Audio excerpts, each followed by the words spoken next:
Hey, baby girl. Hello, everybody. Sorry, I'm off camera. She just decided to lay down and roll around before our session here. So that's what's taking me a second to get back on the camera. So let's get her going. Come here, Tammy. Here, baby. Good girl. So what we're going to be working on in this video is leash skill. Okay. So the leash itself is an art form. Okay.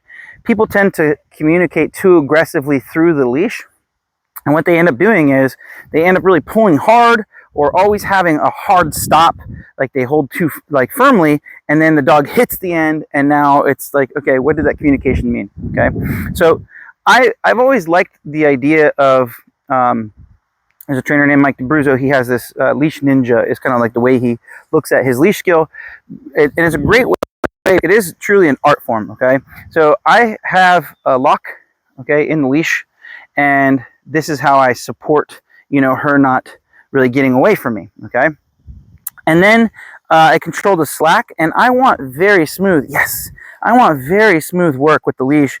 I want her to respond, yes, good girl, to the movement of the leash on very, very light pressure, okay?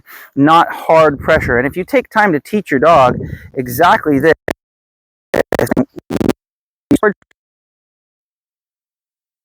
about that. She's a sensitive dog. She does need communication. She just needs consistent communication. And then when you do this, see how she stops? Good girl. She's not taking food, so I'm just going to love on her for the reward. Good girl, free.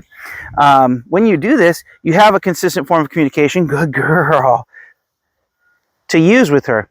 Good girl. And then I have basically rearward is stop. Okay, left is left, right is right, loose is let's go. And then I also have this kind of like where I will just kind of tap the leash a little bit, so she's itching herself right under the harness. There you go. I'll tap the leash a little bit to try to get her to move to me. Good girl. Good girl. And nothing crazy, like you're not pulling her, you're teaching her what these sensations mean, okay? See, again, little tap. Good girl. Good girl. And then reinforce her for moving with me.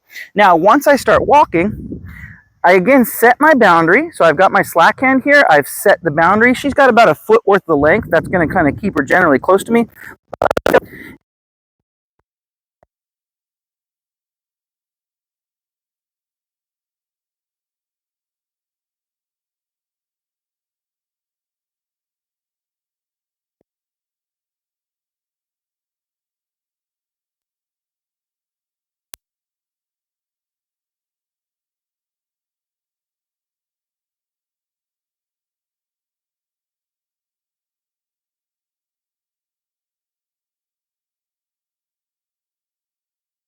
So that she can't pull ahead.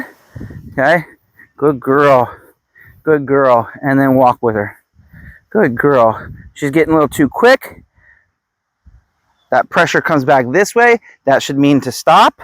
Good girl. And then that gives me time to readjust. Now, the other thing on walks that I really like to do is take time to connect to my dog. All too often, we go on a walk and we're just moving for however long. If you walk for 30 minutes, you typically walk for 30 minutes, the dog's out front, the dog's sniffing everything. You don't often take time to stop and do exactly this right here. Almost all the time, this stuff happens in the house.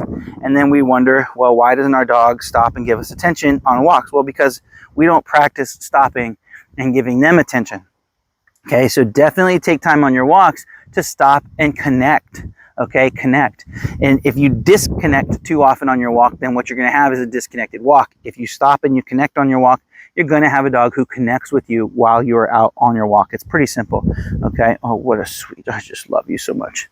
Yes, I do. Okay. So that's the video. I want you guys practicing this stuff at home. Remember, you've got rearward pressure means stop, left means left, right means right. You intentionally apply these things very subtly.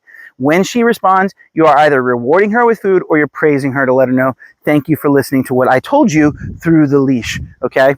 Yeah, thanks so much. Become a leash ninja. I'll see you guys on the next one.